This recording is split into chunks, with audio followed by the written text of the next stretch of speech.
ये क्या हम किसी नाटक कंपनी में काम कर रहे हैं? मुझे तो शर्म आती है ये कहते हुए, क्या मैं भी कभी एमएलए था? यहाँ हम सब हिंदुस्तानी हैं, यहाँ किनको ढूंढने के लिए छापे पड़ रहे हैं? हम छुट्टी ही नहीं डिमांड करते हैं। 13 जुलाई वैसे ही एतवार है, हम छुट्टी नहीं, हम कहते हैं सरकारी फंक्शन के तौर पर मनाइए इसको। आप नहीं मनाना चाहते हैं, हम मनाना चाहते हैं, हमें इजाजत दी जाए, हमने इजाजत के लिए अप्लाई किया है। मैं आपको अभी शेयर करूंगा दरखास्त जो दी है, हमें इजाजत दीजिए, हम फातिहा खानी करेंगे, बाज़ाब्ता फंक्शन करेंगे। हम उन शहीदों को खराज अकीदत अदा करने चाहते हैं जिनकी वजह से हम आज यहाँ हैं।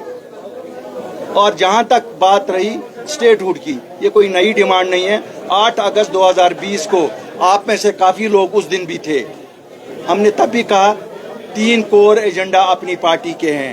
1 ज़मीनों का तहफ़्फ़ुज़, नंबर 2 नौकरियों का तहफ़्फ़ुज़, नंबर 3 स्टेटहुड, नंबर 4 था उस वक्त इकोनॉमिक एक्टिविटी जो ख़त्म हुई थी, डेमोग्राफिक चेंजेस ना हो, चेंज को रोकना, और जो ये था जेलों में उस वक्त लोग थे वो सब ख़त्म हो जाए। जॉब्स नहीं है, पकड़ है, पानी नहीं है, बिजली नहीं है, उसके साथ एमएलए आवाम से माफी मांग रहे हैं कि हम काम नहीं कर पा रहे, एलजी साहब इंटरफेयर कर रहे हैं। कहीं आपको लगता है आईन जम्मू कश्मीर में या आईन हिंद में इलेक्शन जीतने के बाद माफी मुतबादिल है काम का? माफी मुतबादिल है काम का? मुझे तो शर्म आती है ये कहते हुए, क्या मैं भी कभी एमएलए था? अवाम से वोट मांगेंगे और फिर जवाब माफी देंगे कि हम उनके काम करेंगे? ये क्या हम किसी नाटक कंपनी में काम कर रहे हैं? हम अवाम के दरबार में गए थे, अवाम से हमने मैंडेट लिया, अवाम ने इनको मैंडेट दिया, तभी तो हम सब ने तस्लीम किया।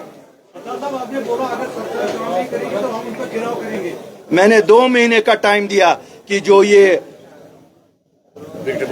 विक्टिमाइजेशन हो रही है, जो दूसरी जमातों को जिन्होंने वोट दिया है, क्यों 24% वोट टोटल उस जमात को मिले जो हुकूमत में है, 76% वोट उनके खिलाफ हुआ। और ये बैक डोर से पंचायतों पे कब्जा करके, म्यूनसिपलिटियों का इलेक्शन ना करके कब्जा जमा रहे हैं 100% वोट पे, वो कैसे होगा? ये शहरी श्रीनगर में एक गली बना के 8 गलियों को छोड़ रहे हैं। हमने कहा अगर ये जो इम्तियाजी तौर पे ट्रांसफर हो रही हैं, डेवलपमेंटल वर्क्स में इम्तियाजी तौर पे काम किया जा रहा है, अगर ये बंद नहीं हुआ, हम एहतिजाज पहले घेराव से शुरू करेंगे लोग, उसके बाद दूसरा प्रोग्राम दे देंगे। अमित शाह साहब ने खुद बोला जब वो यहाँ आए कि मैं जम्मू कश्मीर के लोगों से, नौजवानों से, बुजुर्गों से बात करूंगा। हम उसको उन्हीं का वादा याद दिलाते हैं। अब तो सब हम हिंदुस्तान ही हिंदुस्तान कहते हैं, हमें से तो कोई पाकिस्तान नहीं कहता है। अब तो पाकिस्तान कहने वाले भी हिंदुस्तान कहते हैं। तो बात करो ना, ये तो सब आपके लोग हैं, अपने लोग हैं, हिंदुस्तानी हैं, तो बात करने में क्या है? अगर आप लद्दाख के लोगों से बात कर सकते हो, अगर आप मिजोरम में बात कर सकते हो, अगर आप नॉर्थ ईस्ट में बात कर सकते हो, तो जम्मू कश्मीर जिसकी एक तवारीख है उसके उनके साथ क्यों नहीं? आपने भी बोला पंचायत इलेक्शन होने चाहिए, बिल्कुल होने चाहिए, म्युनिसिपल इलेक्शन होने चाहिए। ये मेरी बहनें आप देखते नहीं है, कह रही हैं रात छापे पड़े। किस चीज के छापे पड़ रहे हैं? किस लिए, किस चीज के? यहाँ ये किस चीज के छापे पड़ रहे हैं? यहाँ कौन है? यहाँ हम सब हिंदुस्तानी हैं, यहाँ किनको ढूंढने के लिए छापे पड़ रहे हैं? किया जाता है। मैं तो मानता हूँ, मेरी तकरीर की बेस ही तो यही है। हम क्यों 6 महीने के बाद निकले? हम, अगर आप देख रहे हैं, हर जिले में जाके यही तो कहते हैं कि लोगों के साथ जो बर्ताव हो रहा है ये बर्दाश्त नहीं होगा। हमारे साथ जो होगा हमें कोई परवाह नहीं है इसकी, लेकिन लोगों के साथ जो बर्ताव हो रहा है, नौजवानों की पकड़ दकड़ है।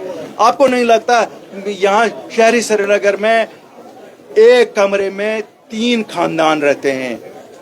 दादाजी भी रहते हैं, पिताजी भी रहते हैं, बच्चे भी रहते हैं, तीनों के बच्चे, और एक बच्चे की शादी हुई है, 3 उनके बच्चे पालता है। कब तक? कोई प्लान ही नहीं, कोई।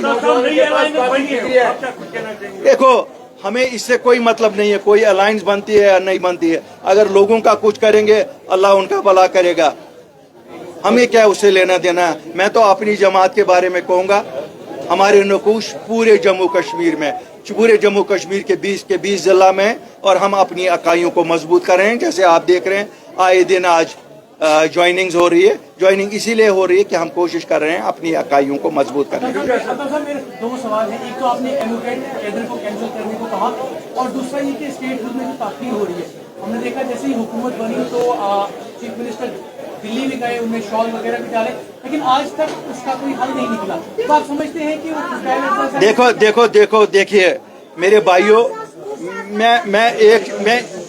मैं एक चीज आपको बताऊं, मैं किसी चीज को फ्यूटाइल एक्सरसाइज नहीं मानता हूं।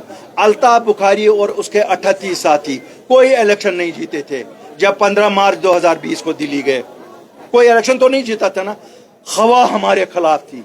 मुझे लगता है आप में से 90% शायद ये अंदर से सोचते थे जहाजे घुस पे वशत या दिल्ली का साथ, क्यों यहाँ यही हुआ ना, लोगों के साथ जो दिल्ली गया गद्दारी की। लेकिन हमारे पास इख्तिदार नहीं था। पहला 10 मिनट में जब प्राइम मिनिस्टर को मिला, 10 मिनट में पहला स्टेटमेंट किया, हम कोई डेमोग्राफिक चेंज जम्मू कश्मीर की नहीं करेंगे। मीटिंग खत्म हुई, दूसरे दिन जब होम मिनिस्टर को मिला, ऐलानिया हुआ कि हम जमीनों का तहफ़्फ़ुज़ और नौकरियों का तहफ़्फ़ुज़ देंगे। हमने वहीं नहीं छोड़ा, हालांकि कोविड ऐलान हो चुका था, सब कुछ बंद हो चुका था। मुझे अपनी क़यादत ने कहा दिल्ली में बैठो, क़यादत वापस आई और हमने देखा कि ये बाज़ाब्ता तौर पे इशू हो जाए। एक बाज़ाब्ता नोटिफिकेशन इशू हुई 1 अप्रैल 2020 को, जिसमें जम्मू कश्मीर की 95% ज़मीनें जम्मू कश्मीर के लोगों के दरमियानी खरीदो फरोख्त होगी, 5% इंडस्ट्री के लिए, जो पहले शेख मोहम्मद अब्दुल्ला लीज पे देते थे 100 साल का, वो भी वही होता है। और नौकरियां, सभी नौकरियां जम्मू कश्मीर के लिए। तो जब हमारे पास इक़्तिदार नहीं था, कुछ नहीं था, लोगों का मैंडेट नहीं था, खाली हमारी अपनी साख थी, वही लेके गए ना, जिसको मिलिया मेट अपोजिशन ने किया। हमारी इतनी बदनामी की, लेकिन हमने उसकी परवाह नहीं की ना। अपनी इज्जत दाव पे लगाई, अपने खानदान दाव पे लगाए, अपना सब कुछ दाव पे लगाया, लेकिन बचाया तो सही। तो इनके पास तो 50 MLA, ये कौन कहता है मुझे कि ये नहीं कर सकते? It has to be the will. और अल्ताफ बुखारी और अपनी पार्टी के पास वो विल है। ये अगर नाकाम होंगे, अल्लाह के फजल से मैं अपने लोगों को कहता हूँ, आप परेशान नहीं हो, इंशाल्लाह हम स्टेटहुड भी लाएंगे, हम एगमुट कैडर को भी खत्म कराएंगे, अपना कैडर भी वापस लाएंगे, अपने नौजवानों को भी वापस लाएंगे और अपने बुजुर्गों को भी वापस लाएंगे। ये कैसे होगा? ये कैसे हो सकता है? बहुत बड़ा धोखा हुआ भैया। इन्होंने किसके साथ वफा की? इन्होंने किसके साथ वफा की? लेकिन जम्मू कश्मीर के लोगों ने इनके साथ वफा की। मैं तो ये कहता हूं, जम्मू वालों ने भाजपा को वो मैंडेट दिया था, 29 सीटें दी, भाजपा ने उनके साथ बेवफाई की। नेशनल कॉन्फ्रेंस ने जम्मू कश्मीर के लोगों और पुंछ राजौरी वालों के साथ बेवफाई की। मिलके दोनों पार्टियों ने जम्मू कश्मीर के सभी लोगों के साथ बेवफाई की। जम्मू कश्मीर में हुआ था जल जीवन मिशन का, आपने इससे पहले भी स्मार्ट सिटी को लेकर सवाल उठा है, थोड़ी सी बारिश हुई और स्मार्ट सिटी डूब जाती है, क्या कहेंगे इस पे? देखिए, जहां खामियां रही हैं, इंजीनियर हजरात को चाहिए कि वो खामियां दूर करें। एक अच्छी कोशिश हुई थी, मैं नहीं कहूँगा, एक अच्छी कोशिश थी, स्कीम थी। अब वहाँ हाउस कमेटी बनी है। अगर कहीं खामी है, खामियों को दूर किया जाए। पानी हर घर नल, प्राइम मिनिस्टर साहब, हर घर नल। आप कहते हैं 90% हमने अचीव किया, तो मेरी ये बहनें क्यों रो रही हैं पानी के लिए? मेरी कॉन्स्टिट्यूएंसी से कल इतने लोगों के डेलीगेशन आए कि पानी नहीं है। अब भाई साहब, ये तो खुद ही दिखा रहा है कि पानी की किल्लत है। इनको चाहिए कि स्कीमों को ठीक तरह से इम्प्लीमेंट करें और हाउसिंग के लिए स्कीमें बने, नौजवानों के लिए स्कीमें बने, डेली वेजरों के लिए स्कीमें बने, हमारी बहनों के लिए जो ये डल डवेलर्स के लिए स्कीमें बने। हमारा हैंडीक्राफ्ट है, उसमें आजकल मंदी है बाजार में, उनके लिए स्कीमें बने। सब लोगों के, हमारे टूरिस्ट वाले, टैक्सी वाला, हाउस बोट वाला, होटल वाला, इस वक्त वो परेशानी के आलम में, उनके लिए स्कीमें बने। होती किस लिए है सरकार? सरकार होती इसीलिए है कि लोगों को जिस वक्त मुसीबत आ जाए, उस वक्त उनको थोड़ा सहारा दिया जाए।